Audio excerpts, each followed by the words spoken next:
Respected guests, ladies and gentlemen, welcome to the beginning of activities marking the 15th Convocation ceremony of the biggest open and distance learning across the West African sub-region, the National Open University of Nigeria.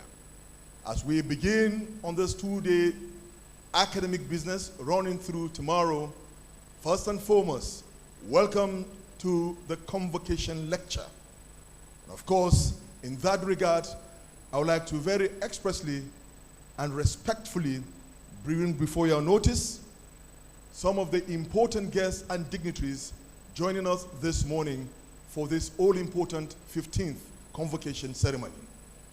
To my chairman and the chairman of this Convocation lecture ceremony, an accomplished construction engineer and former Vice Chancellor of Ahmadu Bello University, Zaria, Professor Kabiru Bala, sir, you're most welcome. The Pro-Chancellor and Chairman Council of the National Open University of Nigeria, former Minister of Aviation, and a two-term Governor of Bauchi State, Malam Isa Yuguda, CON, the Matawalim Bauchi, and the council members. I'd like to recognize my Vice Chancellor, the indefatigable Vice Chancellor of the National Open University of Nigeria, Professor Uduma, Oji Uduma, who incidentally is midwifing his first convocation ceremony as the Vice Chancellor. Our respected convocation lecturer, no other than a former Attorney General of the Federation and Minister of Justice, Chief Kanu Agabi SAN, and Senior Advocate of Nigeria.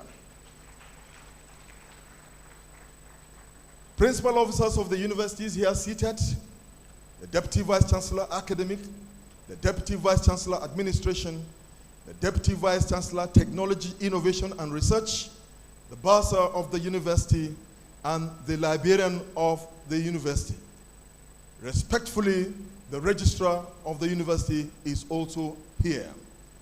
Deans and Directors, let me also at this moment recognize the Administrator, National Judicial Institute, Nigeria, and here in Abuja, Honorable Justice B.A. Adejumo, OFR, who is here with us. Sir, we are most thankful to God for having you here. All former Vice Chancellors of the university who are here seated, as represented by the former Vice Chancellor, Professor Vincent Adotenebe, and former Vice Chancellor, Professor Olufemi Peters, they're all seated. Former principal officers of the National Open University of Nigeria, permit me at this very moment to recognize all visiting vice chancellors, rectors, and registrars of high institutions of learning who are joining us for this all-important academic ritual. Emeritus Professor Godwin Sogolo also here with us. Let me especially seize this moment to recognize the Chairman and Chief Executive Officer of Lilige Hotels Limited, Ochiruzo One, and Chief Julius Ama Oji, all the way from Edda. So you're welcome. Family and friends of the Vice Chancellors who traveled from all over the country to witness this important event, members of the academic community, respected members of the pen profession, and members of the fourth estate of the realm, distinguished ladies and gentlemen. Like earlier on said, this is the beginning of activities marking the 15th Convocation ceremony. As we drive into the ceremony proper, may I at this juncture invite the Registrar of the University, Mr. Oladipo Ajayi, to commence with the ritual of this ceremony. Sir. Mr. Vice Chancellor, sir, may I invite you to declare the Convocation lecture open. Mr. Sir. I hereby declare this Convocation lecture open. Vice Chancellor, sir, may I invite you to present your welcome address. Captains of the industry, respective members of government and civil society, members of the diplomatic corps, our graduating students, ladies and gentlemen. It is with profound honor and a deep sense of institutional responsibility that I welcome you all to the 15th Convocation Lecture of the National University of Nigeria. This gathering on the eve of our convocation is neither accidental nor merely ceremonial.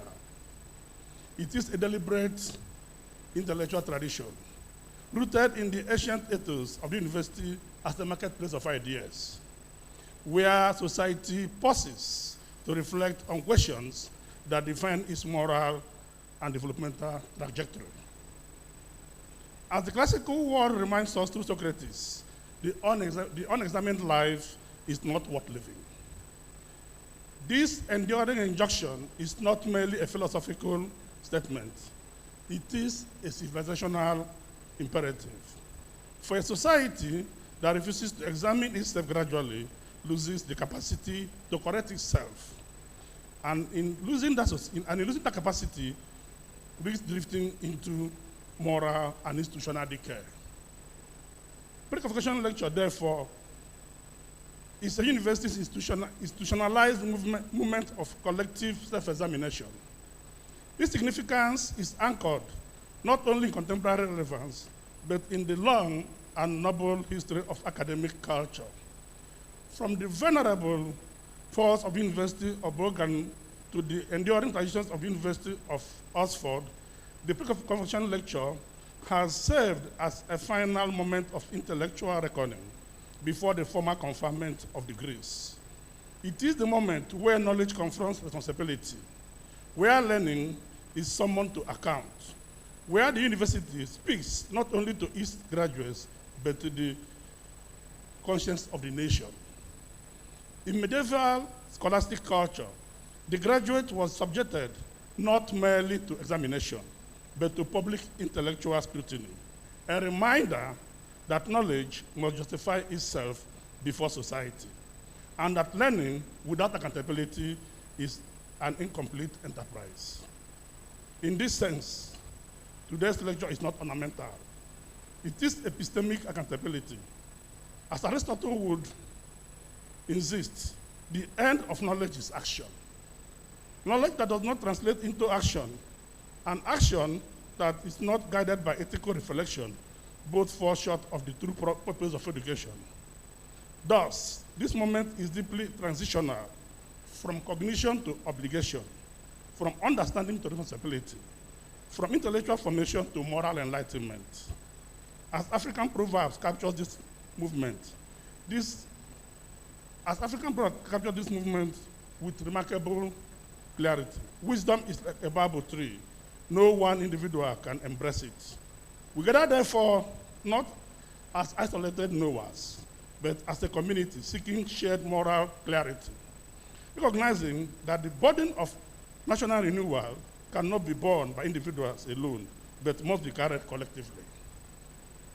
Distinguished ladies and gentlemen, the choice of today's theme against corruption in Nigeria is both timely and necessary. Corruption in its many manifestations is not merely a legal or economic problem. It is fundamentally a moral crisis, a philosophical failure, and a distortion of collective values. It erodes institutions, undermines trust, diverts resources from the many to the few, and weakens the very foundation upon which sustainable development depends. But perhaps, more dangerously, it normalizes the abnormal and legitimizes the unacceptable, gradually shifting the moral boundaries of society until wrongdoing is no longer perceived as deviance, but as routine. As Plato warned, the price good men pay for indifference to public affairs is to be ruled by evil men. This one resonates powerfully within our national context. It reminds us that corruption is not sustained only by those who perpetrate it, but also by those who tolerate it, excuse it, or remain silent in the face of it. As a nation, we must confront an uncomfortable truth. No society can sustainably develop on a foundation of ethical compromise. Or as our African wisdom cautions, when the shepherd is corrupt, the flock will scatter. Leadership failure inevitably cascades into systemic failure. What this obligates is that the university must not be silent in the face of this challenge. For as John Henry Newman reminds us, the university is not merely a place for the acquisition of knowledge, but a space for the formation of character and the cultivation of sound judgment. At National University of Nigeria, our mandate extends beyond access. We are committed to producing graduates who are not only competent, but conscientious. Individuals who understand that education without integrity is not enlightenment, but danger. In the words of Immanuel Kant, morality demands that we act according to principles we would wish to become universal laws, what he calls the categorical imperative. Corruption, by its very nature, fails this test. It is a principle that cannot be universalized without collapsing society itself. Too often, corruption is discussed in purely economic terms. Lost revenue, reduced investment, weakened growth, but corruption is deeper than economics. It is a betrayal of trust, a violation of justice, and a negation of the social contract. In African philosophical thought, the individual exists within the community. The self is constituted through moral fabric, through relationships. To act corruptly, therefore, is not merely to break a rule, it is to fracture the moral fabric that binds society together. An Igbo maxim reminds us, Ebe bere ugobere, in case ibe ebela, ukwaya. Corruption violates this delicate equilibrium. It denies others their rightful place and distorts the balance necessary for communal flourishing. This brings into focus the responsibility of the educated. To our graduate students who are the silent center of this gathering, you are entering society where you will encounter choices, some subtle, others stark. You will be asked to look away when you should speak, to compromise when you should stand firm, and to conform when you should challenge. In these moments, your degree will not guide you. Your values will. As Confucius teaches us, the superior man understands what is right. The inferior man understands what will sell. Let me therefore state this without equivocation. The greatest threat to Nigeria is not the uneducated, corrupt individual, but the educated one who rationalizes corruption.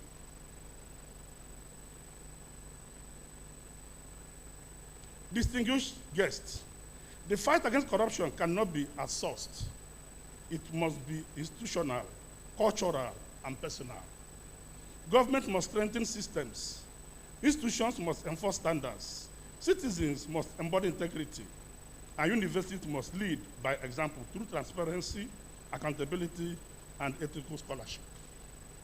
As Thomas Hobbes reminds us, without order and justice, society risks descending into a condition where life becomes solitary, poor, nasty, brutish, and short. Corruption is one of the quiet but persistent pathways to that condition. Yet it will be incomplete to speak only in terms or tones of concern.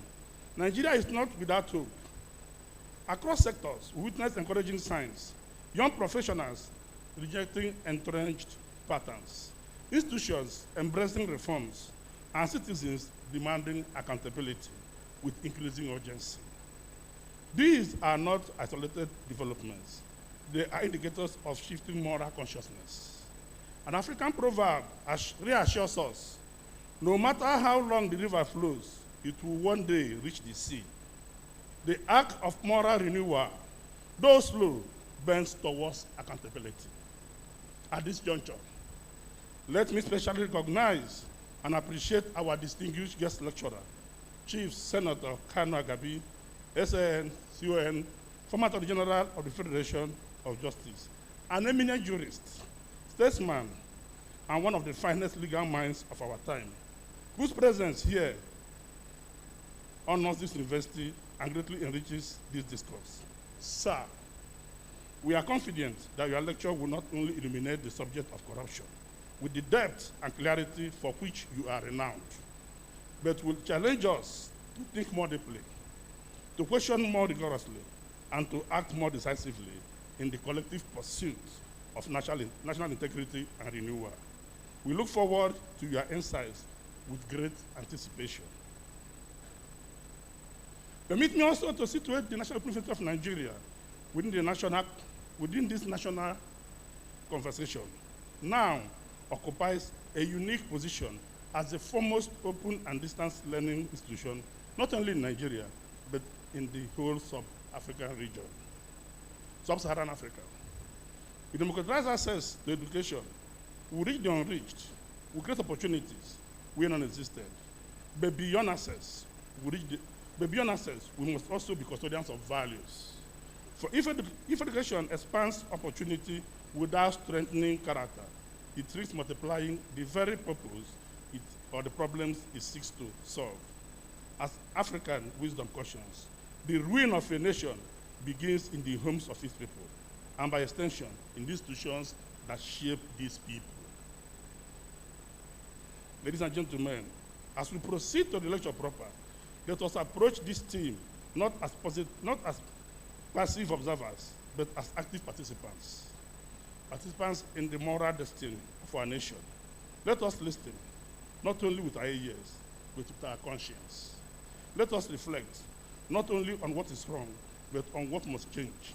And above all, let us commit, not in words alone, but in action, to building a Nigeria where integrity is not exceptional, but expected, where accountability is not enforced reluctantly, but embraced willingly, and where the courage to do what is right becomes the defining mark of citizenship.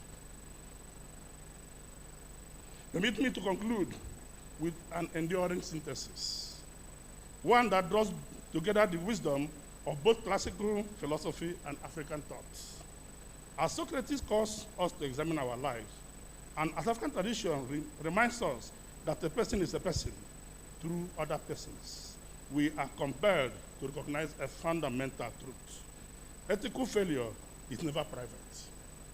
It is always social. Every act of corruption diminishes us all. Every act of integrity restores us all. And so, the question before us is not merely what is wrong with our society, but what is required of us within it. For a nation is not transformed by policies alone. It is transformed by people. People who, when confronted with compromise, choose conviction. Who, when faced with pressure, choose principle. And when offered silence, choose to speak. Let it be said of us, of this generation and of this university, that we did not merely diagnose the problem, but rose to confront it. That we did not merely lament corruption or lament over corruption, but refused to participate in it. That we did not merely hope for change, but became instruments of it. For in the final analysis, the true measure of education is not what we know, but what we stand for. Not what we achieve, but what we uphold. Not the honors we receive, but integrity we refuse to surrender. If we hold fast to this, individually and collectively, then the promise of national renewal will not remain a distant aspiration, but will become a lived reality. And so, let me leave you with this final charge. A nation rises or falls, not by brilliance of its ideas, but by the integrity of its people. It is my honor and privilege to once again welcome you all to this important intellectual engagement. Thank you, and I will wish you all happy and a rewarding lecture.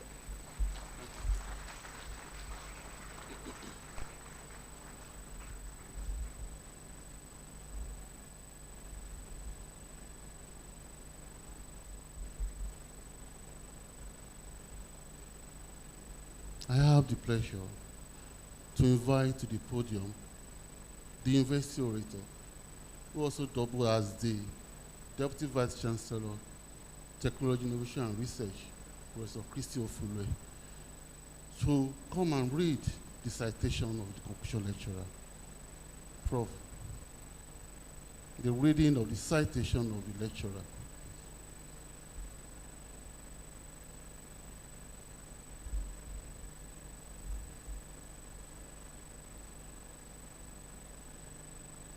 The chairman of the occasion, Professor Gabriel Bala, the guest lecturer, the vice chancellor, Professor Duma Ojuduma, distinguished guests, ladies and gentlemen, permit me to abide by the already established protocol.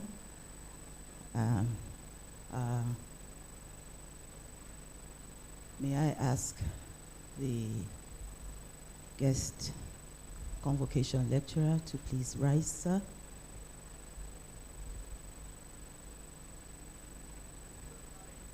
You sit. Okay, sir. That's fine. It is both a privilege and an honor to present the citation of our distinguished convocation lecturer, Chief Kanu Agabi SAN CON. Chief Kanu Agabi, Senior Advocate of Nigeria, SAN, and Commander of the Order of the Niger, CON, is one of Nigeria's foremost legal practitioners and public servants, with a distinguished career spanning more than 5 decades in law, governance, and public ethics. Born on the 9th of July 1946 in Boko, Benue State, he began his education at St. John's Primary School, Boko, then attended St. Benedict's Primary School, Ogoja, and completed his secondary school education at Mirinol Secondary School, Okuku, Ogoja, before attending Methodist College, Uzea Koli, for higher school. He studied law at the University of Lagos from 1968 to 1971 and obtained his LLB honors in 1971. He's called to the Nigerian bar in 1972 after attending the Nigerian Law School in Lagos, marked the beginning of a highly impactful professional journey that has shaped Nigerian legal practice and public policy for more than 52 years. Chief Agabi, a solicitor and advocate of the Supreme Court of Nigeria, was elevated to the rank of Senior Advocate of Nigeria in 1977 in recognition of his excellence in advocacy and his contributions to the development of Nigerian jurisprudence. Chief Agabi has held several key positions as the Chief Law Officer during the early years of Nigeria's Fourth Republic. He served twice as Attorney General of the Federation and as Minister of Justice, during which he distinguished himself as a principled voice on constitutionalism, human rights, and the rule of law. He has also served as Minister for Solid Minerals Development, a member of the National Council of State of the Federal Republic of Nigeria, and Special Advisor to the President on Ethics and Good Governance, thereby reinforcing his role in national policy and governance. Throughout his career, Chief Agabi has demonstrated a steadfast commitment to justice, accountability, and national development, as illustrated by the following contributions out of numerous contributions. The central role he played as Attorney General of the Federation in consolidating Nigeria's early Fourth Republic anti-corruption architecture, providing legal and constitutional backing for institutions such as the EFCC and the ICPC.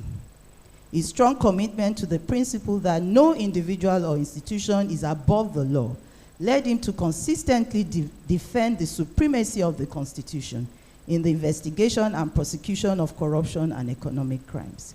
Third, his role in several high-profile corruption and financial crime cases, including prosecutions of public officials and politically exposed persons, in which he helped shape the jurisprudence and on accountability in public office. His promotion of ethical standards in public life as Nigeria's human rights advisor and special advisor on ethics and good governance, and his insistence that anti-corruption efforts must respect due process and fundamental rights.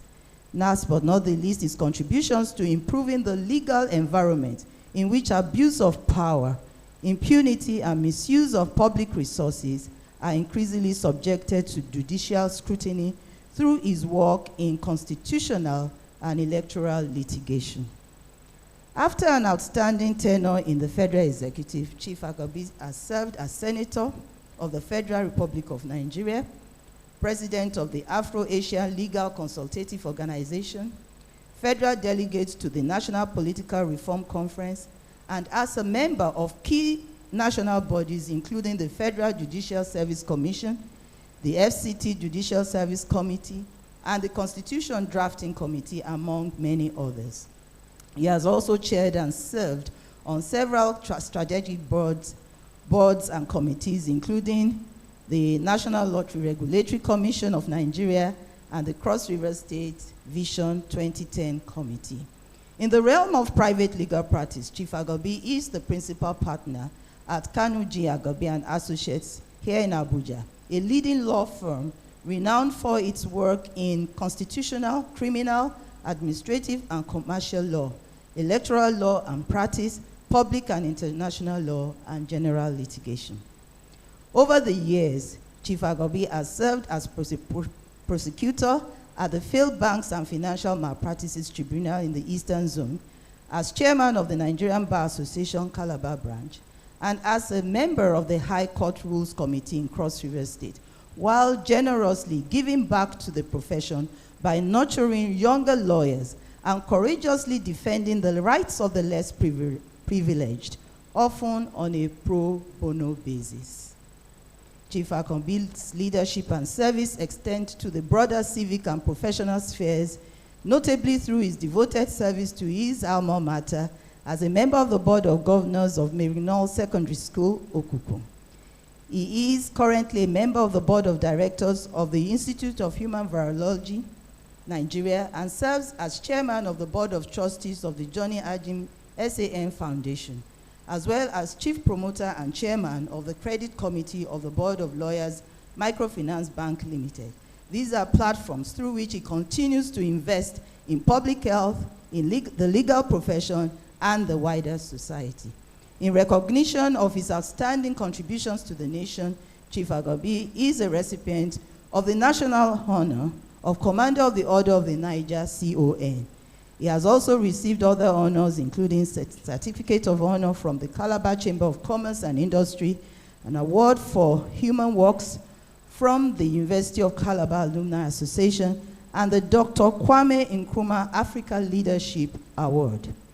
Widely celebrated for his intellectual prowess, hard work, discipline, and philanthropy, Chief Agabi has been described by his peers as a paragon of legal excellence and professional integrity.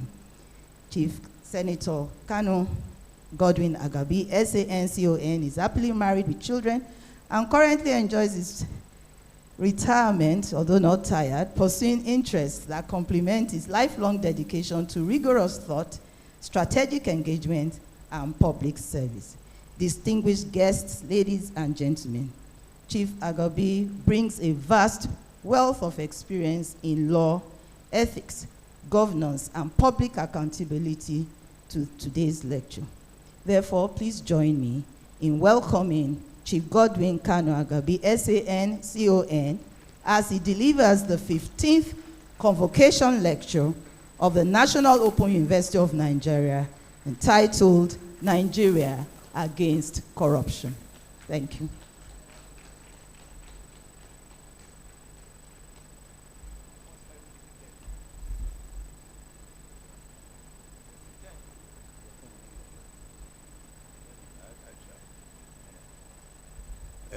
Thank you very much. From where did you get all that?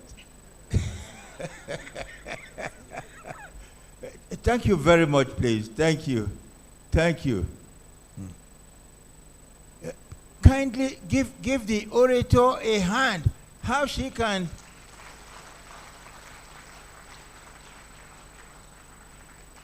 I didn't recognize myself when she spoke about me. May the Lord bless you. Thank you very much.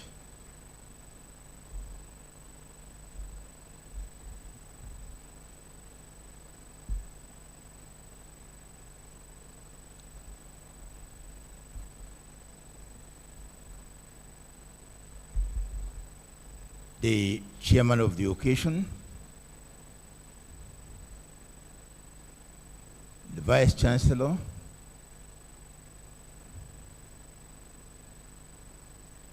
permit me to adopt the protocol which has been established and to proceed. I am grateful to the vice chancellor, Professor Uduma J. Uduma, all other authorities and students of this university, and your good selves for the privilege of delivering this pre-convocation lecture on the subject of corruption in our country. It is enough for me that you consider me qualified to deliver this lecture. I thank you for your benevolence. I take this opportunity to thank the Lord for all the mercies He has multiplied upon me these many years. After 54 years in law practice in the courts, I ought to have some experience to pass on to others on the subject of corruption. That is why I am here. I came into office as Attorney General of the Federation and Minister of Justice in 1999. That was when the nation swung from one extreme of dictatorship to the other extreme of liberalism. Some call it politics, others call it democracy. Whatever it is, we have not fared well since then.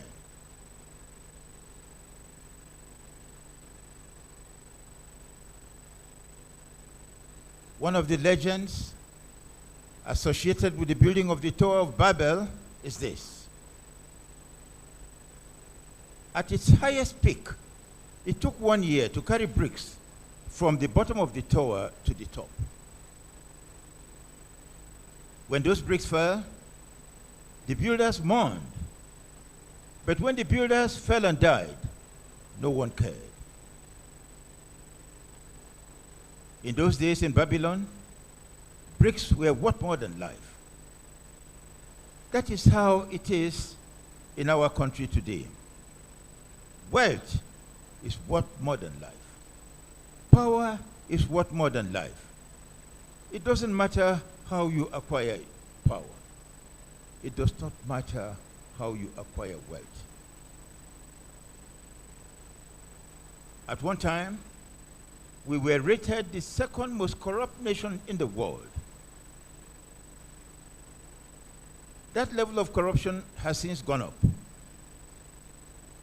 If our rating has improved, it can only be because other nations may have surpassed us in corruption.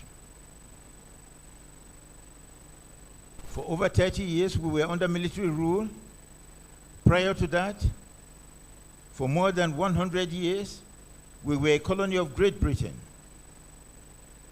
Against that background, it is no wonder that our affairs have been characterized by suspicion and intolerance. For a nation that became accustomed to changing its leadership through the barrel of the gun, it is no surprise that our youth now seek to enforce their will, whatever it is, using the most inferior methods. The foundation for violence and corruption was laid in 1966 when duly elected leaders of the people were assassinated in order to institute military rule.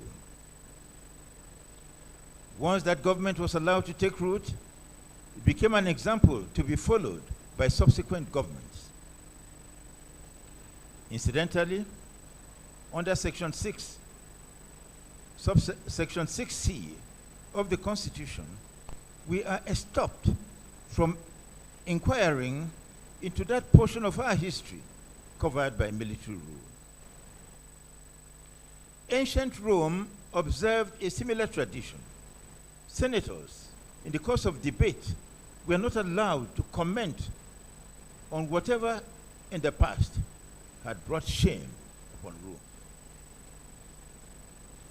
Many of us who ought to speak against corruption have been silent. By that silence, we have become implicated.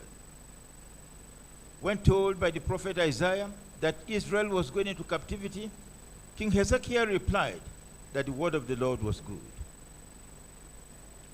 The king was under the illusion that the captivity foretold by the prophet would take place at another time. It took place in his own time. Nebuchadnezzar took him captive, took his family captive, took the entire nation captive, humiliated them, and executed them. Many of us are like King Hezekiah. We imagine that the fruits of our iniquities, the evil seeds that we have sowed and continue to sow, will bear fruit and be harvested by generations to come, and not by ourselves. We are mistaken. We are already having a bountiful harvest of the evil we have sowed over the years. As Attorney General, people looked up to me for justice. They soon found that I was in no position to dispense justice. All I could do, for those who were willing to accept it, was teach them how to cope with injustice. Go the extra mile, turn the other cheek, add your coat when your cloak is taken, pray for them who hate and despitefully use you, forgive that ye may be forgiven. He who seeks vengeance has not suffered enough. These biblical tenets were handed down by our Lord Jesus Christ 2,000 years ago. They are as valid today as they were then. As Attorney General, I place the emphasis on God. Some people mocked, saying, "We know all about God. Place the emphasis on the law." I replied that law had failed the nation. We must return to the Lord. Even now, I still say so. Law has failed the nation. We must now return to the Lord.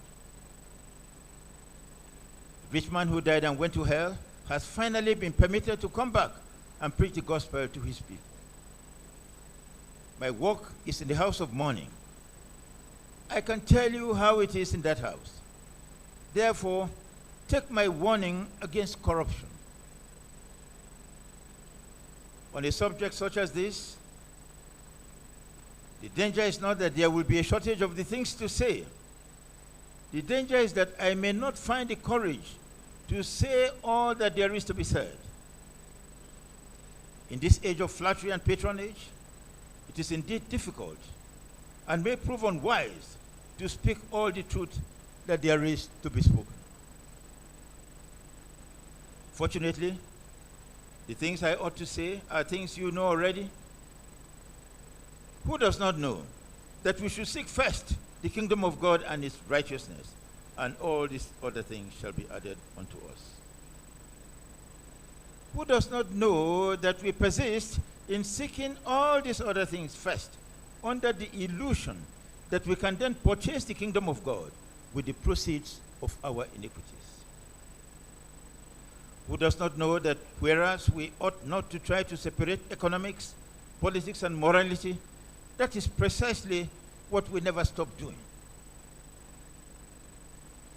It is by thy sweat that you shall live. That is the Lord's injunction. But do we obey? No. The sweat and blood of the majority is the milk and honey of the few. The increasing gap between the rich and the poor derives from our perpetual search for immortality in the things that are perishable. Consider the men and women that the world has immortalized. Is it not for their sacrifices that they have been immortalized? I do not know a single man or woman who has been immortalized for his or her greed or opulence or wealth, even if acquired legitimately. Jesus said of himself, "The birds of the air have their nests, the foxes have their holes, but the Son of Man had no resting place." The great Mahatma Gandhi is not remembered for the wealth he amassed. On the contrary, he was poor. America has immortalized Abraham Lincoln, not for his wealth, because he had none. He is remembered for his sacrifices. The people we shall remember are those who are making sacrifices. We are not going to remember those who exploit the nation. At the opening of Benares University, Mahatma Gandhi, who was the guest speaker, blamed the Indian lords for the poverty of India. At that time, India was still under British rule, and Mrs. Besant, who was the master of ceremonies, felt that it was in bad taste to blame the Indian lords and the Indians themselves, who were present and listening. When Gandhi persisted, he was driven off the stage and never allowed to complete his speech. At that time, India was in the grip of flattery, just as is the case in our country today. What Gandhi said of India is true of our country. It is the wealth of the few, the opulence of the few, the ostentation of the few, the greed of the few, the incompetence of the few that is responsible for the downfall of our country. The reason we fail to refuse to protest these things is the hope we entertain that we may be given a share of the proceeds of corruption. We must ourselves. I had asked the VC how many minutes I have, but he didn't tell me. All right, thank you. We must ourselves be the agents of the change we desire. If we fail to do our duty, no one will do it for us. Since the advent of civil rule, we have made some progress in fighting corruption. The Speaker of the House of Representatives has been compelled to resign, has been prosecuted and convicted and punished. Presidents of the Senate have been compelled to resign for conduct adjudged to be unethical. Some have been prosecuted. Legislators have been tried and convicted for corruption. Governors have been impeached, charged to court, tried and convicted. Ministers have been dismissed and put on trial. States and local governments have been, and some are still under investigation. We are still far from saying that no one is above the law, but we can acknowledge that we have made some progress in reversing the trend of reckless and mindless corruption. After more than 30 years of military rule and more than 100 years of colonial rule, corruption permeated every department of our national life. We became corrupt in our various ways. The driver in his own way, the mechanic in his own way, the minister in his own way, the lawyer in his own way, the trader in his own or in his or her own way. Slowly and imperceptibly, we became habituated to corruption. Slowly and imperceptibly, our minds became hardened to the extent that many, even of our young, commit the most heinous crimes, atrocities, calmly, deliberately, and repeatedly, without feeling. During the slave days of America, a young child put a question to his teacher saying, "My father is a slave, and he has done everything required by law to be free. yet he remains a slave. What more is he to do? We are a nation enslaved by corruption. Can we say we have done everything required of us by law to be free? Can we say so in spite of the fact that our democracy has been characterized by a determined and sustained effort at eliminating or assimilating the opposition? Can we say so in spite of our misconception of democracy as the right to do as we please, without regard for the rights of others?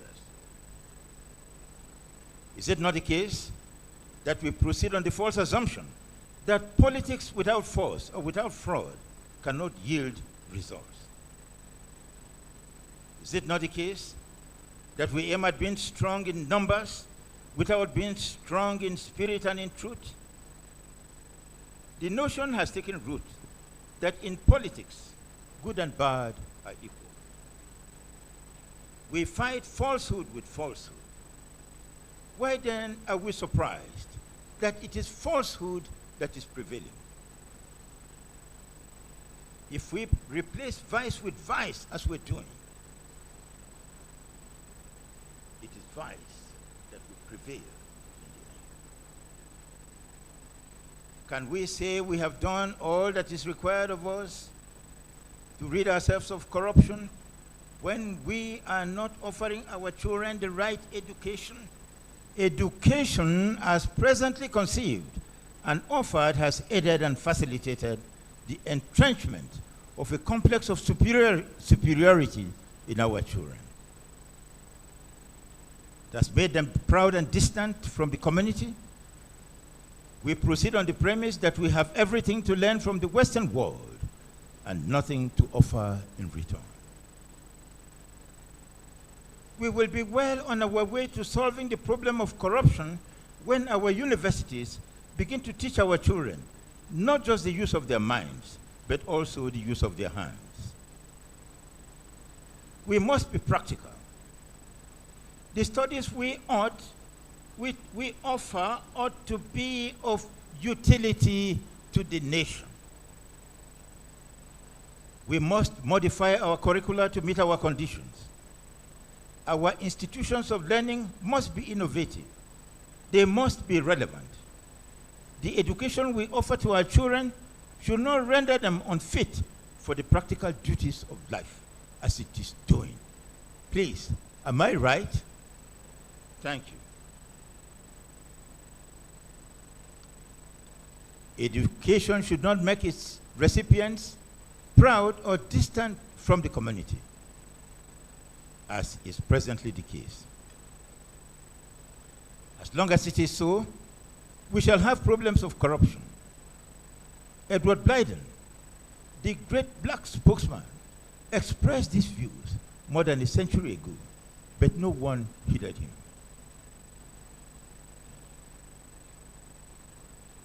Urgent steps must be taken to eliminate the scourge of irregular and wrongful admissions of unqualified students.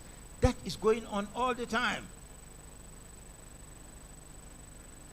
Examination malpractices involving lecturers and students, conferment of honorary degrees under circumstances which compromise the integrity of the university, the practice of cultism by students on the campuses and elsewhere, the sale of dubious handouts by lecturers, and illicit relationships between staff and students. All these things have brought our institutions of higher learning under justifiable suspicion and aided and facilitated corruption. Am I lying? Thank you.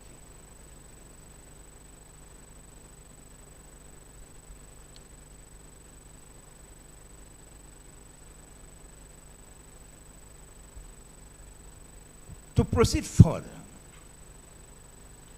can we say that we have done everything required of us to rid the nation of corruption when we are not writing or teaching our history? How can we know and be guided by our history if you, our teachers, are not teaching history? In virtually all our institutions of learning, we are studying the history of other nations. What our children know of our history is what the historians of other nations have written about us.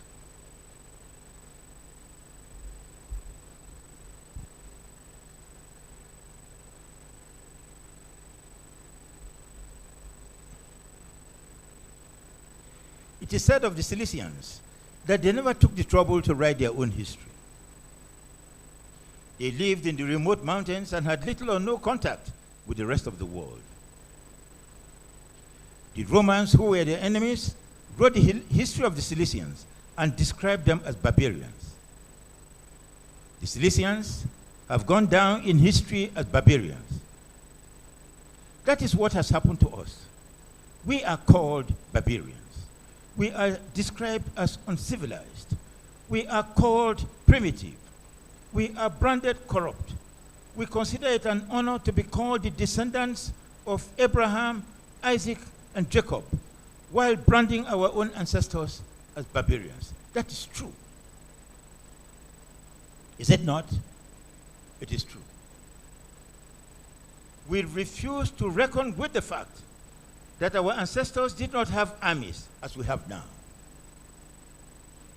They did not have a police force such as we have now. They did not have a judiciary such as we have now.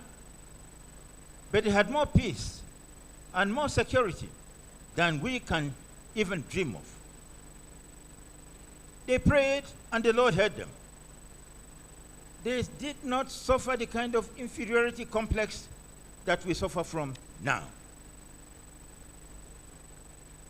Proceeding further, can we say that we have done all that is required of us to rid the nation of corruption when at every level our leaders are not speaking? Our leaders must speak. Speak against corruption. Today, the emphasis is on infrastructures. They go so far as to talk of stomach infrastructures. When I was a child, they used to teach that gluttony is a sin. Is it still a sin? Gluttony? No. You can't call it a sin when you're talking of stomach infrastructures.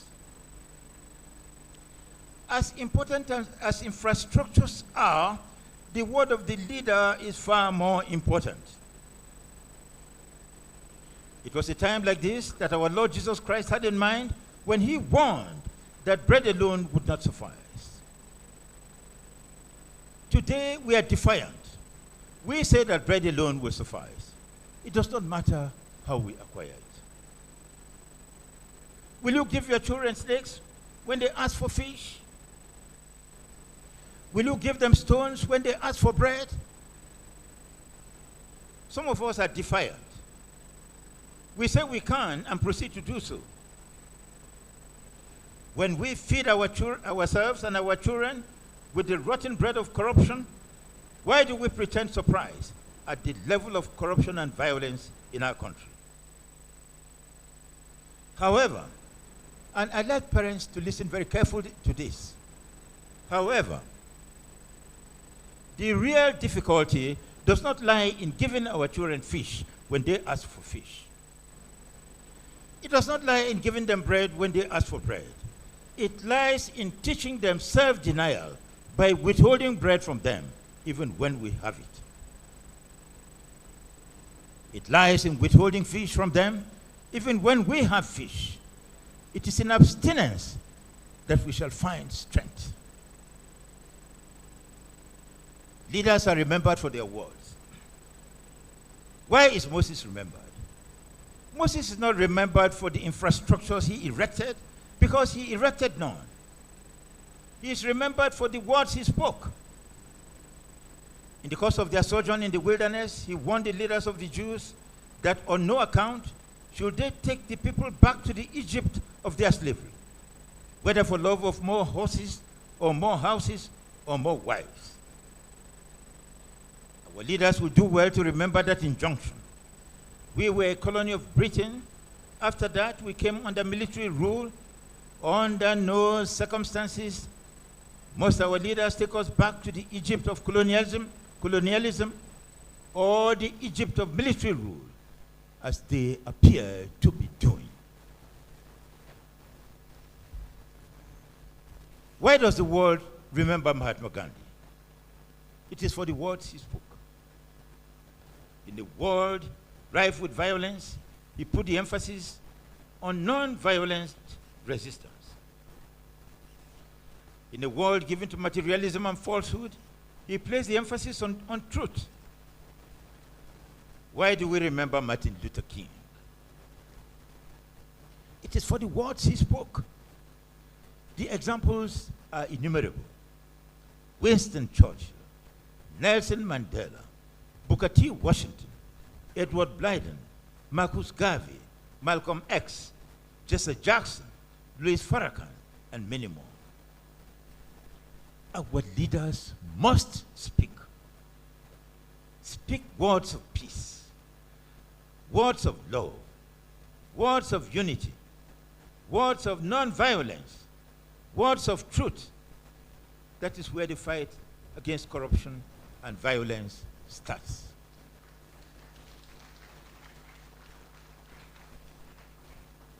Even so, we ought not to despair.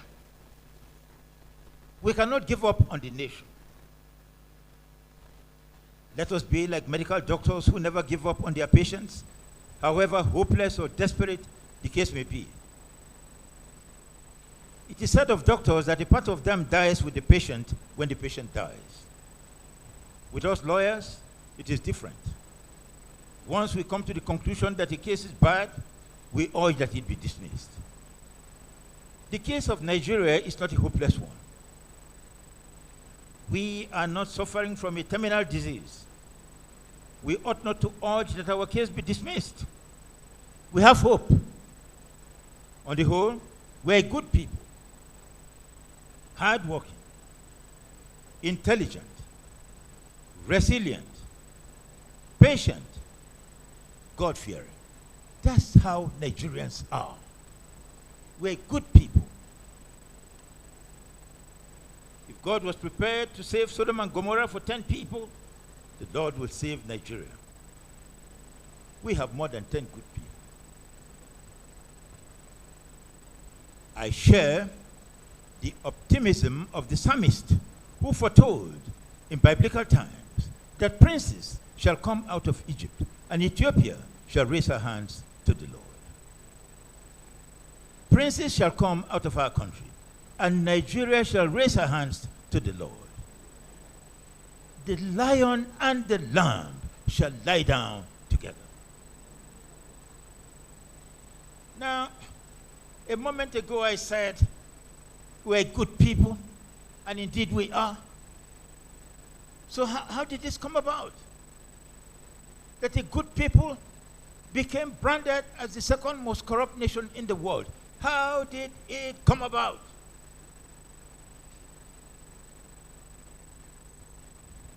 Let me try. We have never really recovered from the effects of the Civil War. It was then that the events giving rise to our present predicament started. At the time of the Civil War in 1967, we were already having manpower problems. These problems were compounded by the creation of 12 states out of the 4 regions. To meet the manpower needs of the new states, unqualified persons were appointed into the federal and state civil services. From 12 states, we now have 36 states. We have 774 local government and area councils, most of them staffed by people who have no experience or qualifications for the offices they hold. Am I lying? Thank you. The situation is compounded by the immobility of labor. Labor is not mobile in our country. Nigerians however competent they may be, cannot obtain employment in states other than their own. In some cases, they are not even able to obtain employment even in their own states. I say nothing about the fact that even those who are said to be employed often have nothing to do and sit in their workplaces from week to week, month to month, year to year, doing absolutely nothing. Am I lying? Thank you.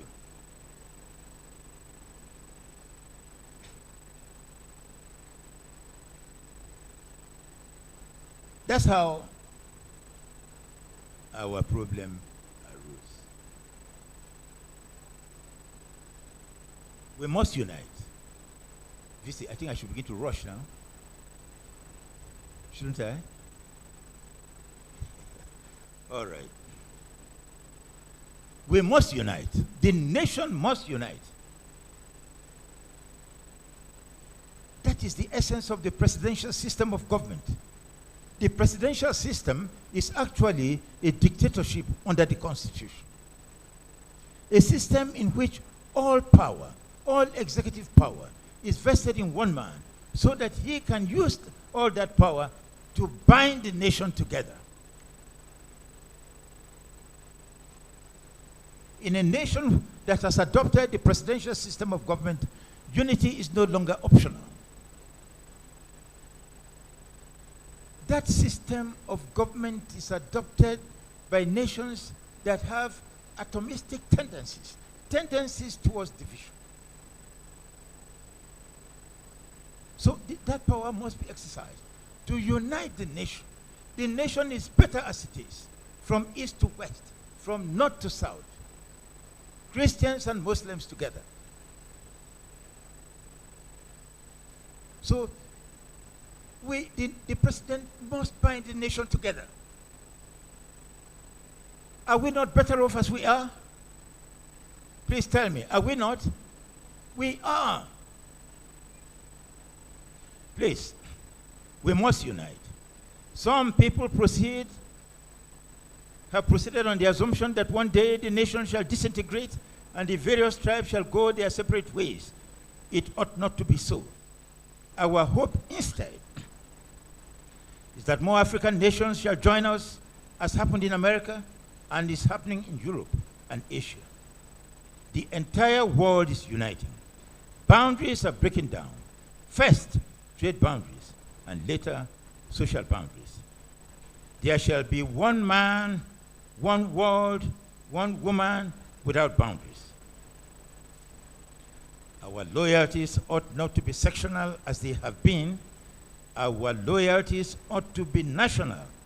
Every tribe must develop an overriding commitment to the nation as a whole. Only by so doing can we preserve the best in our individual societies.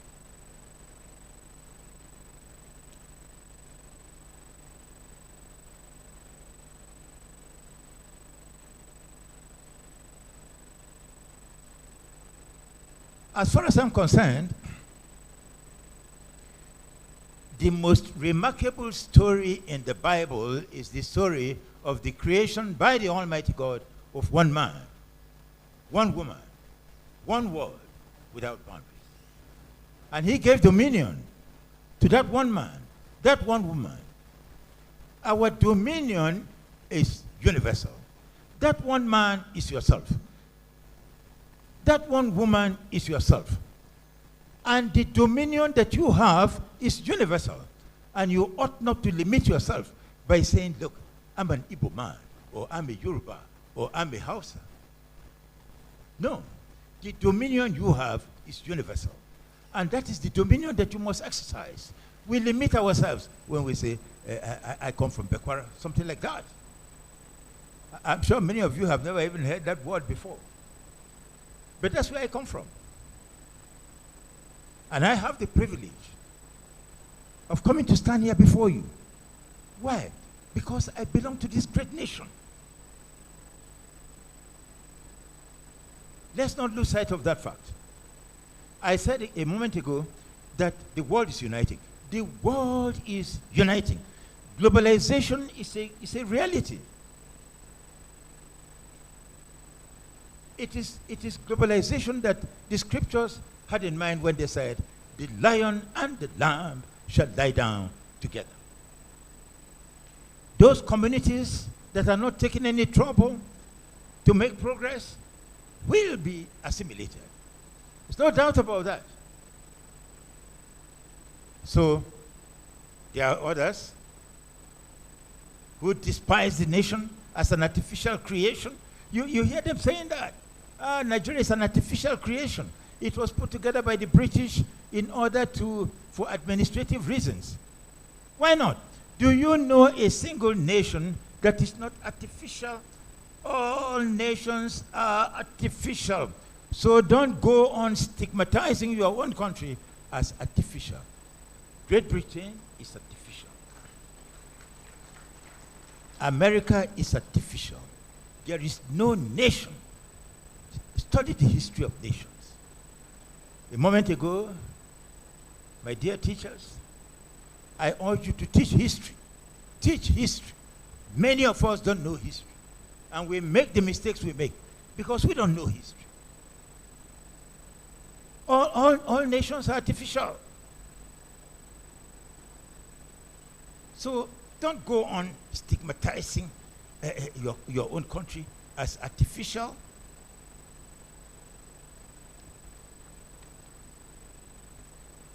We stigmatize, we despise the Constitution as the product of the military. Study the American Constitution. Study the making of that Constitution so that you will know that the American Constitution is the work of a few people. The Constitution cannot be the work of everybody. So when we despise the Constitution, we reject it as a product of the military, we must have a Constitution. The nation cannot be without a Constitution. We must start somewhere. If you have a broken down vehicle, you don't throw it away. Shakespeare said, men rather their broken swords use than their bare hands. Even if our Constitution is a broken sword, we are better off using it than our bare hands. We have a Constitution. Those who go on saying that we don't have a Constitution are wrong. We have a Constitution, and it is our duty to amend it to suit our needs. Generations to come will amend the Constitution to suit their own needs. You cannot have a Constitution that meets the needs of all generations. That's our Constitution. We have it. I'm one of those who believe in the Constitution. The other problem we have is that the government is founded on patronage. You have to belong. You have to know the president. You have to know the governor. You have to know the minister. The government is founded on patronage. Merit has no place. And that is why we have the problems that we have. We must reduce the emphasis on patronage, please.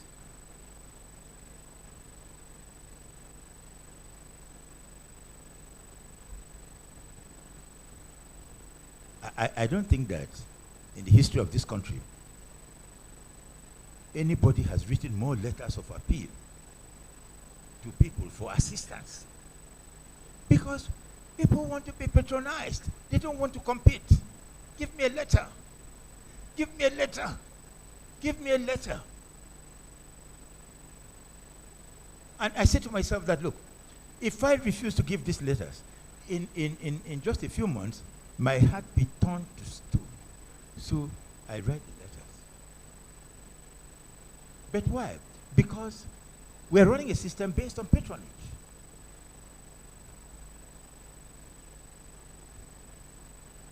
We have a challenge posed by the legal system. Our legal system is foreign. It is the view of the historical school that the legal system of a nation must be a part of its culture and consciousness. It must grow with the people. That's the historical school. It is our duty to adapt the received law, because the laws that govern our affairs are received from England and elsewhere. It is our duty to adapt these received laws to suit local circumstances. But we haven't done so. We are not doing so. We have all migrated to the city. The most important cultural institution that we have is the village. We don't have villages anymore. We have destroyed the villages. Such an important cultural institution, we have destroyed. Why? We have replaced it with the slums that we call cities. And our cities are not conducive to the cultivation of morals. Please. We must save some of our culture. We must save some of our culture. As long as we don't have any culture, we can't claim to be civilized. Then we are not self-reliant. Are we self-reliant? We are not. We are not self-reliant at all. Our borders are wide open. Go and study those nations that we idolize. How did Japan become the nation that it is? Japan shut her borders. Foreign ships were not allowed into Japan. Japanese intellectuals who advocated open borders were imprisoned. That's how far nations have gone to be self-reliant. We must shut our borders and try to produce for ourselves the things that we need. If we do that, if we shut the borders of this nation for even 9 months, we will be on our way to leading the world. But it calls for sacrifices. I always tell the story of my childhood after my mother's death, and I was always hungry.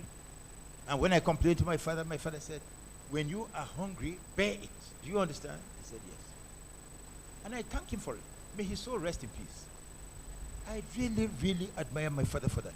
When you are hungry, bear it. That's what makes you strong. Our country is not observing that rule. As soon as we see the slightest sign of hunger, we are going to Thailand to import rice.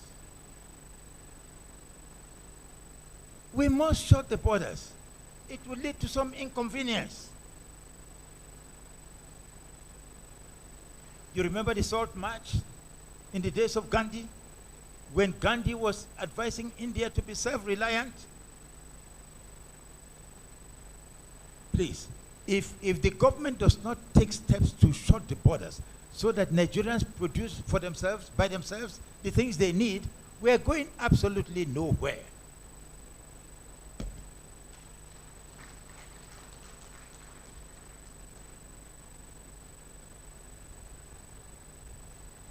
Then, the ultimate. We must have free and fair elections. We must. The elections must be free and fair. Otherwise, you can conclude that.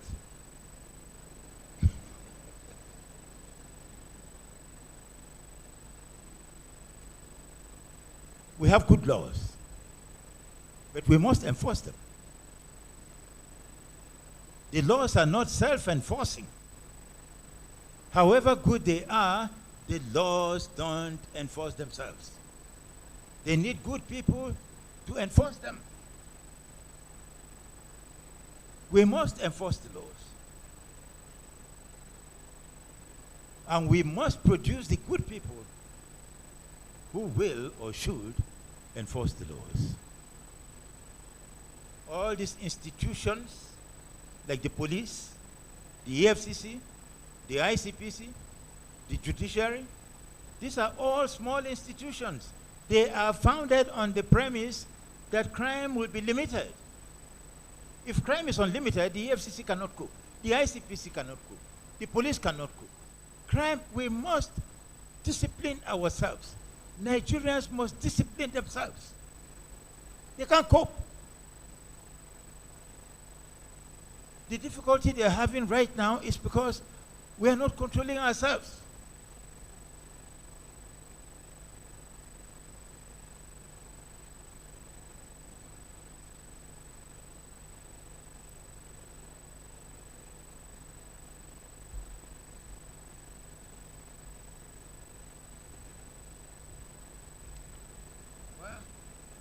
I started by saying that you know these things already. You know them even better than I do.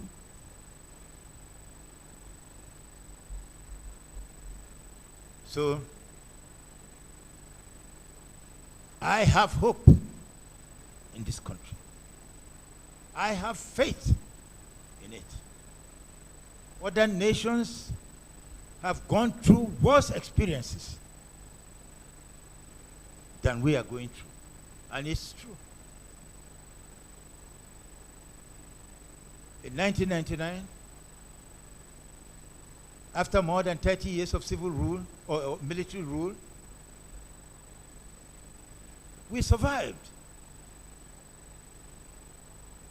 Look at the nations that disintegrated with the advent of civil rule in their countries. The Soviet Union disintegrated. Is that not correct? Yugoslavia disintegrated. Czechoslovakia disintegrated. Here in Africa, Zaire fell into war. Liberia, Sierra Leone.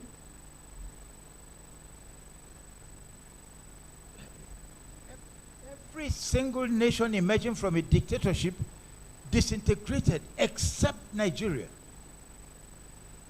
Well, and it's true. I was the Attorney General then. We're good people, very intelligent, very hardworking, very resilient, God-fearing. We're God-fearing people. Never mind that in the church today, people are saying, I am an opulent pastor, I'm an opulent priest. They write church.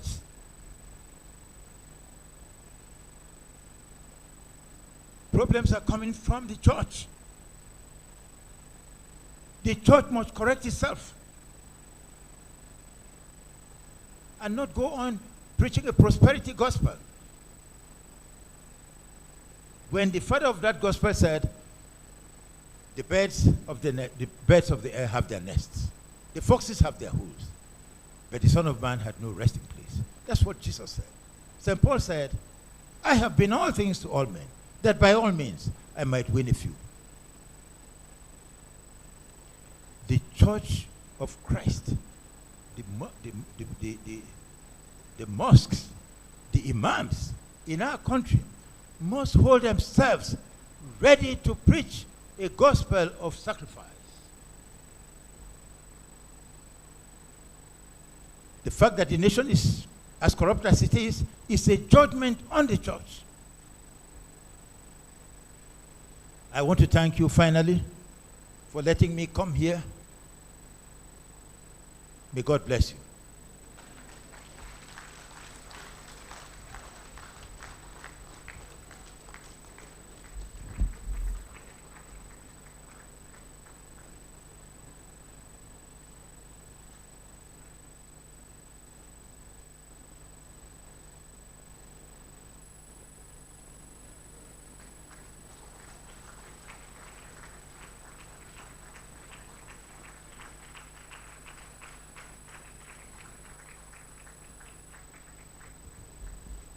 Thank you, sir.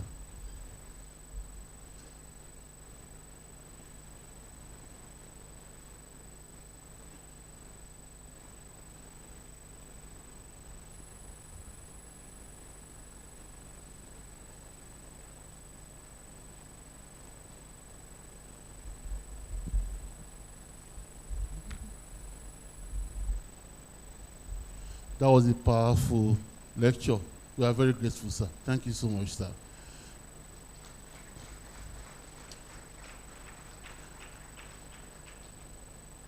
I have the honor to invite the chairman of this convocation lecture, Professor Kabiru Bala, the former Vice Chancellor, Ahmadu Bello University, for his remarks, sir. Welcome, sir. Thank you very much.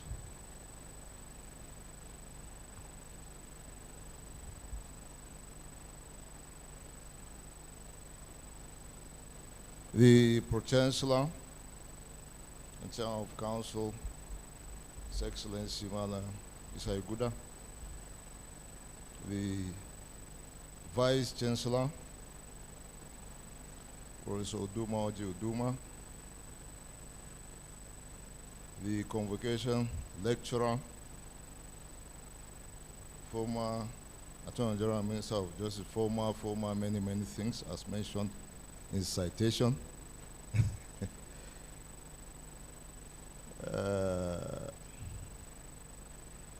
Distinguished members of Senate, graduates, invited guests, ladies and gentlemen, please permit me to acknowledge and adopt the protocols already established. Good afternoon. First, let me express my sincere appreciation to the university for finding me worthy of chairing this lecture. When I saw the profile of the guest lecturer, I almost declined. But as the saying goes, the young shall grow, and we are growing. So I took it up as a challenge, and I'm happy I did.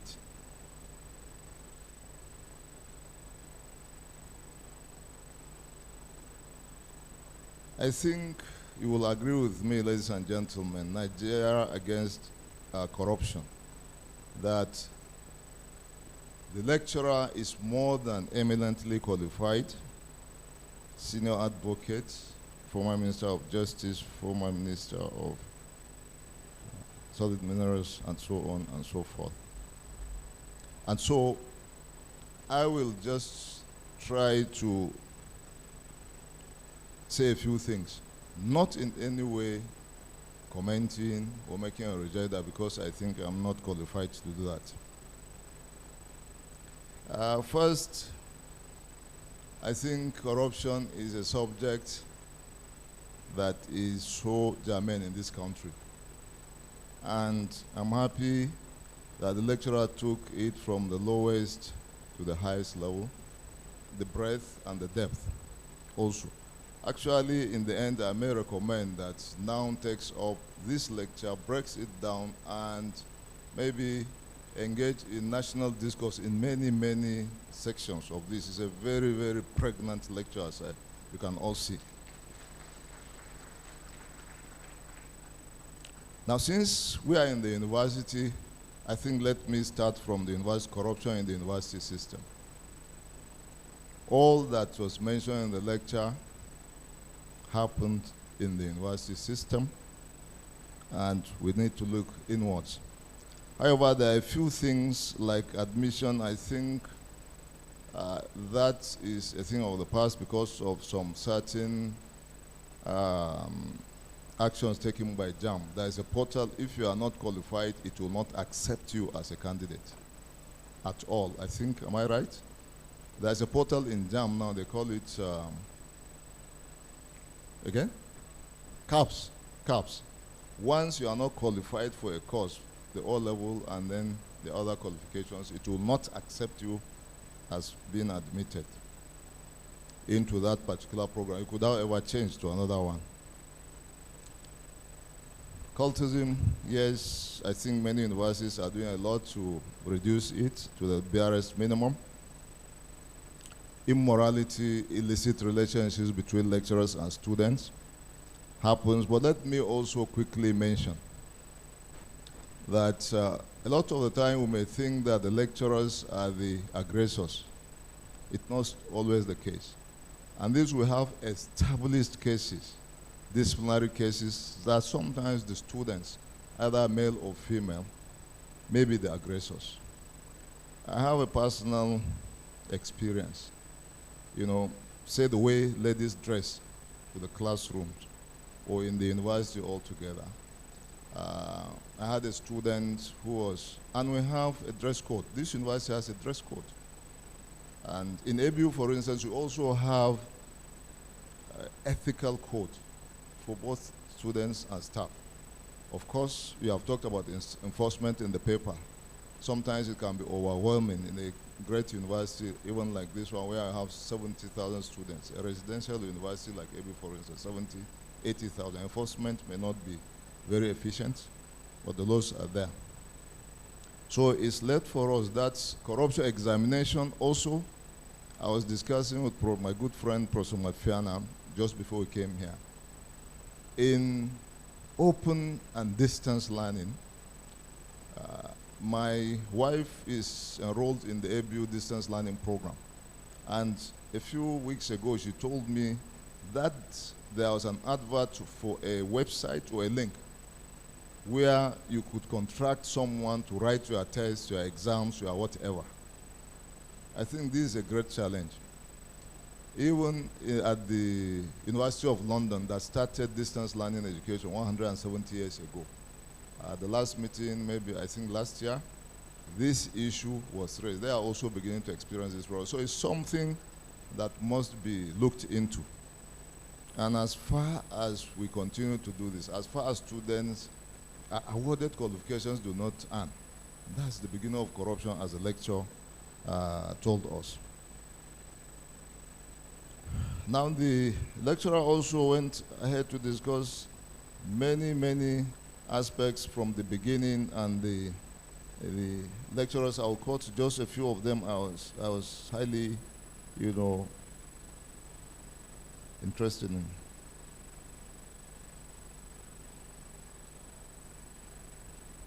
It is the wealth of a few, the opulence of a few, the ostentation of a few, the greed of a few, the incompetence of a few that is responsible for the downfall of our country.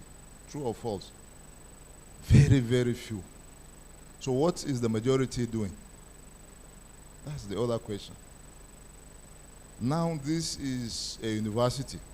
Throughout history, intellectuals, whether they are religious or otherwise, have been the vanguard of fighting tyranny.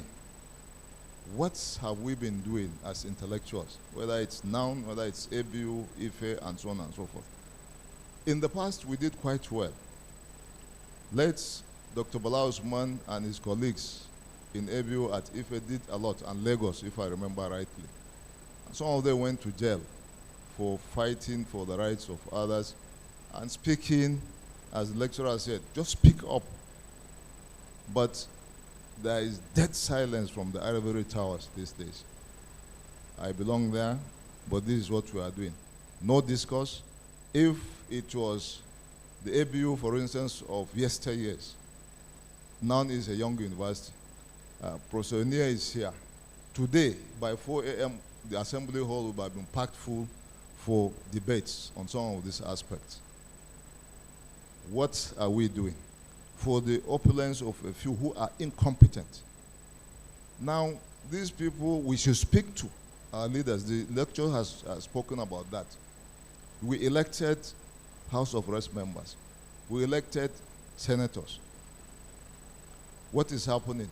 Banditry, insecurity, whatever, social and political crisis, economic crisis. Have we had any of our representatives making a case for their constituencies? Of course, the lecturer has also spoken about it. It is, we call it representative democracy, but is it? And this will also dovetail into whether we are going to have free and fair elections. If you do, maybe perhaps some people may be able to speak, but before then, there are only a few The governors are 36. These people are 300 and something. The others are 108. Less than 1,000. And we are 250 million, approaching 250 million. What are we? Even the youth.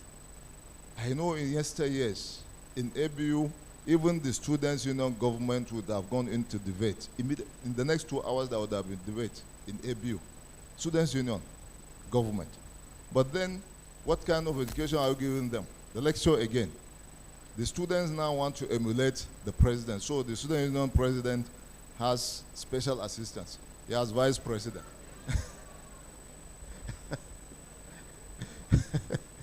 And he drives. This is a funny one. They came to ABU and said they wanted, we have what we call Students Representative Council these days. And they came and they said they wanted to revert to Students Union government. I said, okay, no problem. I was a member of Students Union government many years ago. But you see, that time, there was camaraderie. The Students Union president had tattered jeans. He was a man of the people, comrade. But tell me how a student drives a 450 Mercedes. A student, as vice chancellor, I couldn't buy a Toyota Camry with my salary. True, true. Everybody knows. If they don't buy you an official car, you can't buy. A student, and I've been working for 40 years, a student who does not work and a salary has a 450 Mercedes Sports. So unless, I told them, unless they explain to me how that happened, no student in government in ABU. So what students are we training? Which takes me also to the issue of history.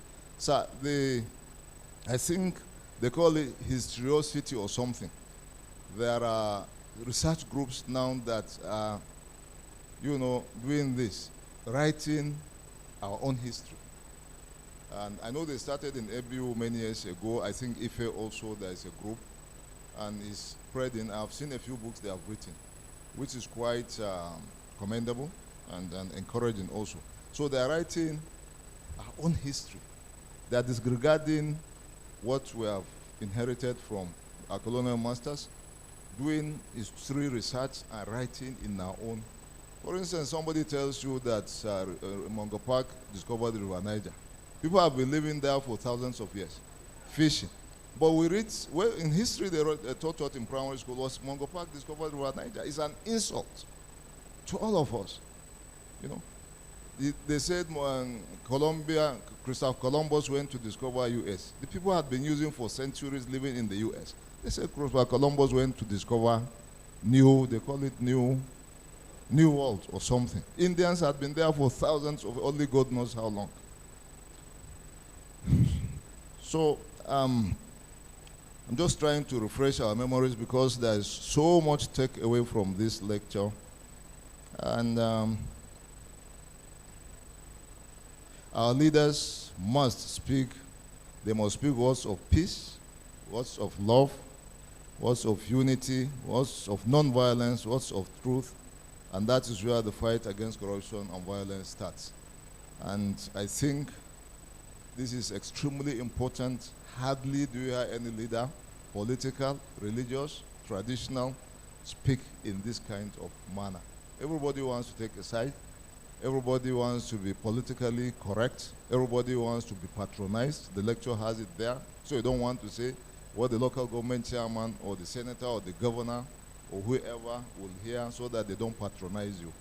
I think we should go beyond that.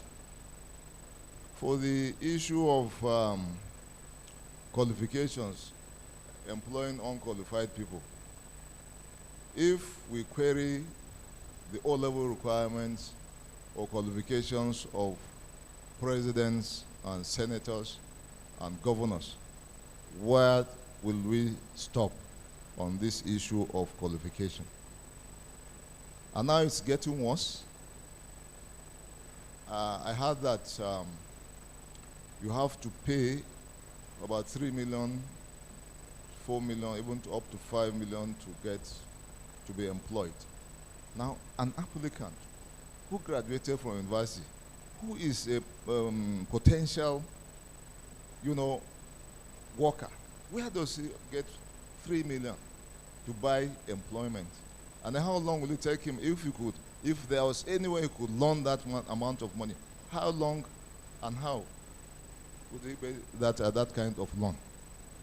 So many things, the social aspect of it, the corruption aspect of it, and then we are going to pay for it. Also, that has been captured in the lecture.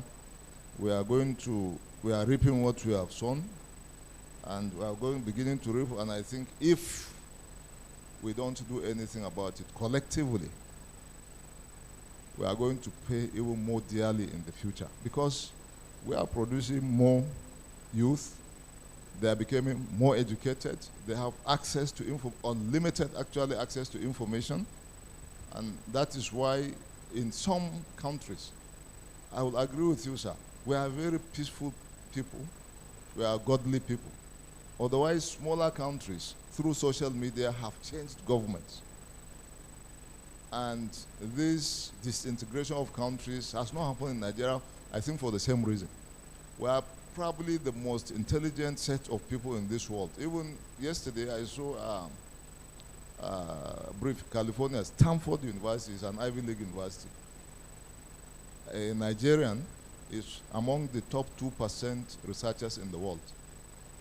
Anywhere in the world, we top everywhere. The person who developed the supercomputer is a Nigerian in the US, and so on. In Silicon Valley, plenty, many of us. We are just hearing a few. So we are. Where do we take all this intelligence? I think it will boil down to leadership. And then also sometimes I don't want us to concentrate on the leaders. What can we do at our individual level, or what are we doing at our individual levels? A VC, what am I doing that is corrupt? We have talked about the student, I have talked about the lecturer. Before you go to the local government, those are political people. But we as individuals, we are contributing to this scourge in one way or another. So we need to look inwards and stop whatever we are doing. And this starts from the lowest to the highest. If you want to buy groundnuts, look at the tin that small girl or boy will, so that you carry less. That is corruption at that level. So we shouldn't look at the president or the governors or the senators alone. Let's look at our individual levels and see whatever we are doing, and so that we can reduce it to the lowest level. And I think around page 19, I would like to call our attention to that one.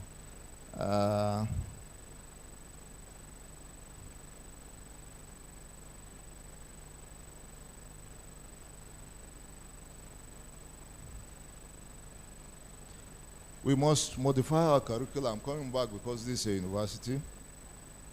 The studies we offer ought to be of utility to the nation. We must modify our curricula to meet our conditions, yes. Our institutions of learning must be innovative, they must be relevant. The education we offer to our children should not render them unfit. I want us to look at this more closely. Nigeria has the cheapest education in the whole world. But somehow, also, in my opinion, one of the best qualities in the world. We graduate doctors today. Tomorrow, they can be employed anywhere in the world, in the US, in the UK, in the Middle East, everywhere. So why are we saying that graduates are unemployable? We have students who are students already, especially in the computer sciences, artificial intelligence, cybersecurity, who are students but are already employed. I know these are things you can work virtually. They are working in the US. I had a cousin that was just graduated. He was already from 300 level, earning money, teaching some students in the Middle East, I think. So what is it that we are not doing right? Now, look at this curriculum also. We talk about entrepreneurship. I think at a point we got it wrong. What is the meaning of entrepreneurship? It is happening in Harvard. For those who go to Harvard, at MIT, it's happening. It's purely intellectual. There's a difference between skills development, and then intellectualism. An entrepreneur is somebody who can look at idea, see it as an opportunity, and convert it into an enterprise. Simple. He may not have gone to school. But if I can make, I'm a carpenter, for instance, let me tell this gathering, I learned carpentry. That's a skill I have, apart from the education I have or whatever I can do in entrepreneurship. I think that's the aspects I think that we need to look at more closely. So if I'm a lawyer, what are those skills that the senior advocate will impact on me for me to know entrepreneurship in the legal profession, in the medical profession, in the architecture profession, in all professions? There are aspects of entrepreneurship. And so this, I think, I wish NUC was here to look at this more closely so that it's a very important one. Why is it important in this place? The lecturer has told us, if these people are intellectually prepared, academically prepared, we'll have less people begging. We'll have less people, to patronize, less people to go and sing praises and so on. And then we will have more people to hold our leaders accountable. We don't subject people to this kind of poverty and expect them to think clearly. So I think that is the aspect, sir, of the curricula I think we should look at. And finally, I would like to say that for a very long time, sincerely speaking, I haven't had a lecture like this spoken in this manner.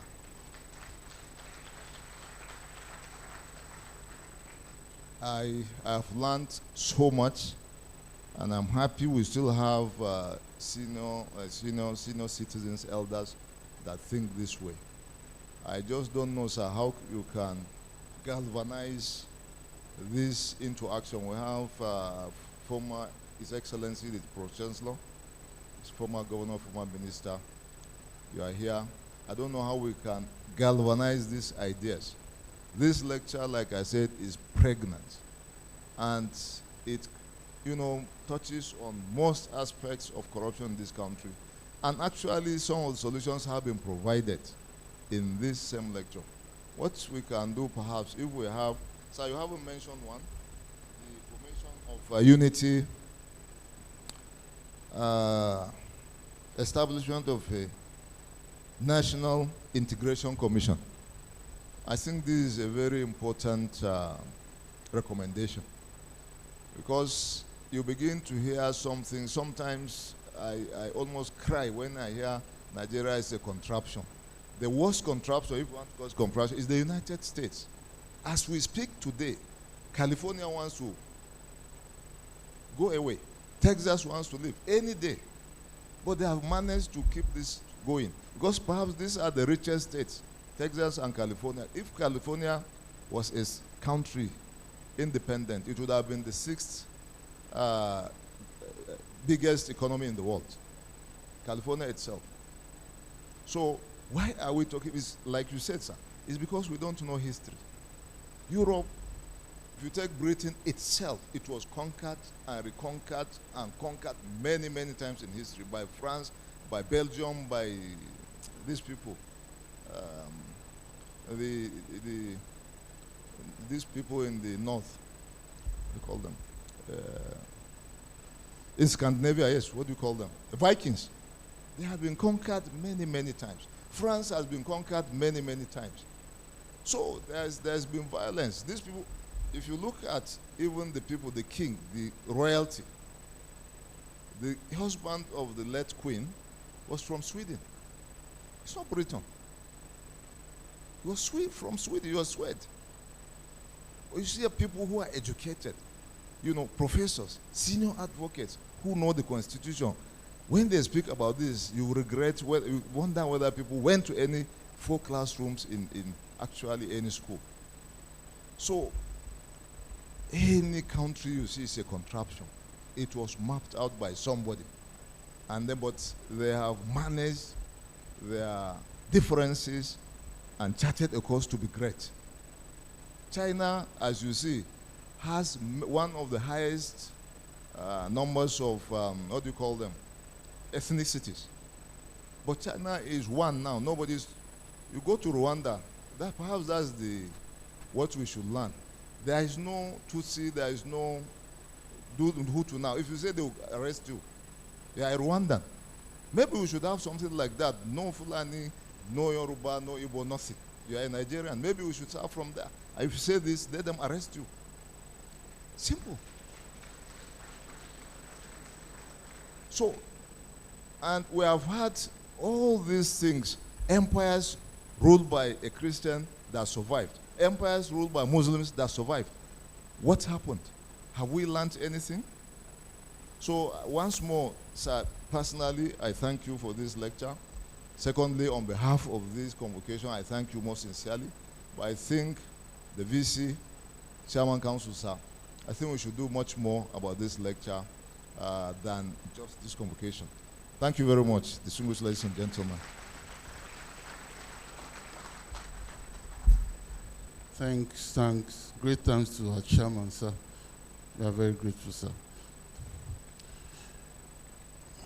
Mr. Vice Chancellor, sir, I have the honor to invite you to present the university's plaque to the lecturer and to the chairman, sir. Presentation of plaques, and I think we have to go down to meet the lecturer. Thank you very much. The chairman gave us another lecture. It's been a series of lectures. And I also know that some people murmured when I was giving the welcome address that it was another lecture. So, but when the chairman asked me how long, I told him that that is the only business of today. And so if we have spent 1 or 2 hours for this distance, I don't think we've done so much. But I want us to once more give a round of applause to the chairman.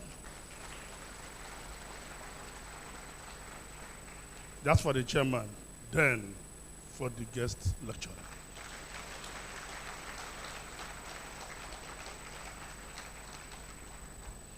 Thank you very much. The job I need to do now is to present a plaque to the guest lecturer, thereafter the chairman. Permit me, sir, we want you to stand there. When we get there, we'll stand, sir. I'm only happy that the choice of Chief Kanu Agabi, we'll all agree, is a nice one. Permit me to invite my employer, the Pro-Chancellor and Chairman of Governing Council, His Excellency, Malam Mr. Guda, CON, to do this job for me.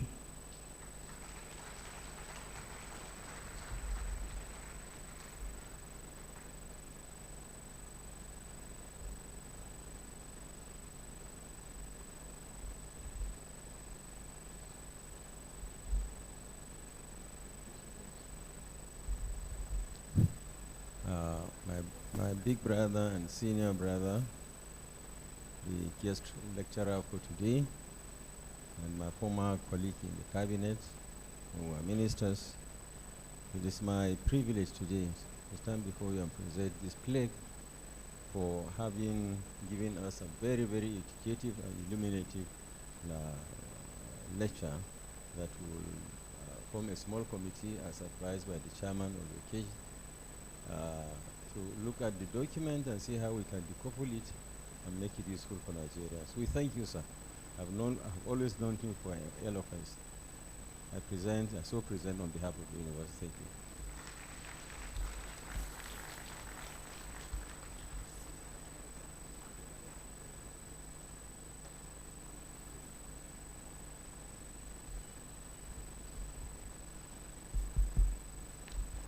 We don't need to go there, Jai. Let's just stay here and finish the business.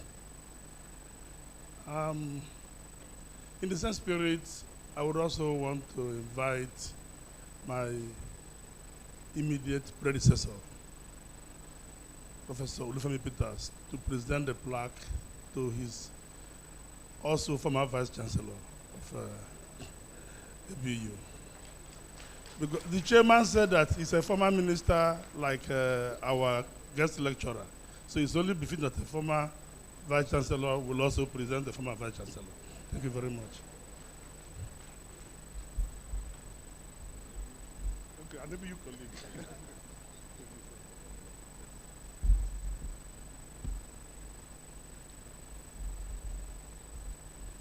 The Pro-Chancellor, sir, members of council, and guest speaker, Vice Chancellor, sir. It's my honor and privilege to present this flag to Professor Kabiru Bala, our chair of the 15th Convocation Lecture, and in recognition of your distinguished contributions to academic and national development. On behalf of the Chancellor, Governing Council, Senate, management, staff, and students of our university, with profound gratitude and best wishes from our Vice Chancellor, present this to you for this wonderful you did for us. Thank you.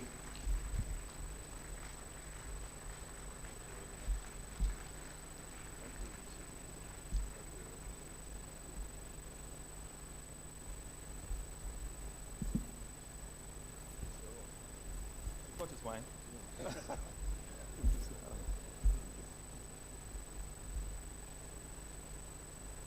Thank you, sir.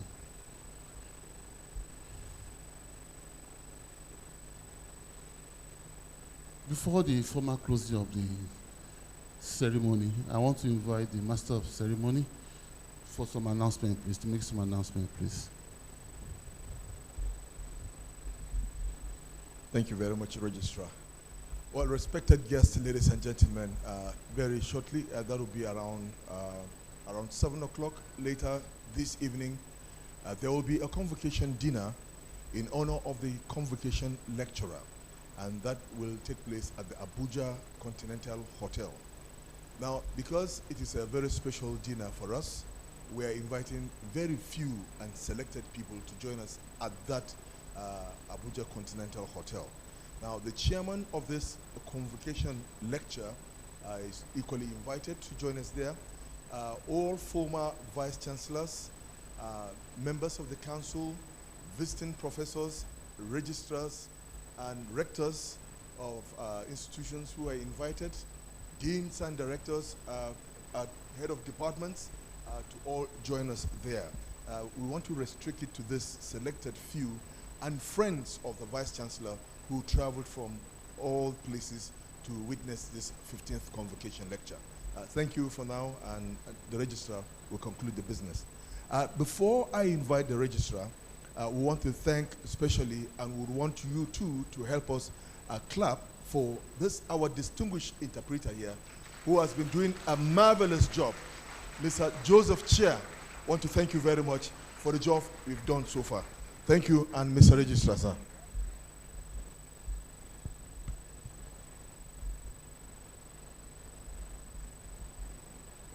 May I invite the Vice Chancellor to come to the podium to declare the 15th Convocation lecture closed.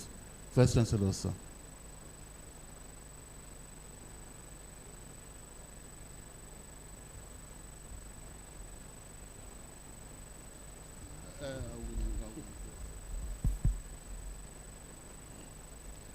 I hereby declare the 15th Convocation lecture closed. Thank you. May we please rise for the closing rites.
And that brings us to the end of proceedings here today. Don't forget, the big masquerade will appear tomorrow, and that will mark the end of activities for the 15th Convocation ceremony. We're hoping to see you there. It will take place at the Convocation Arena of the National Open University of Nigeria, which is just some few meters away from us here. We hope to see you, respected guests, and until then, on behalf of the management and staff of the National Open University of Nigeria, my name is Ambrose Bernard Gowon, wishing you a fruitful stay in Abuja. Thank you.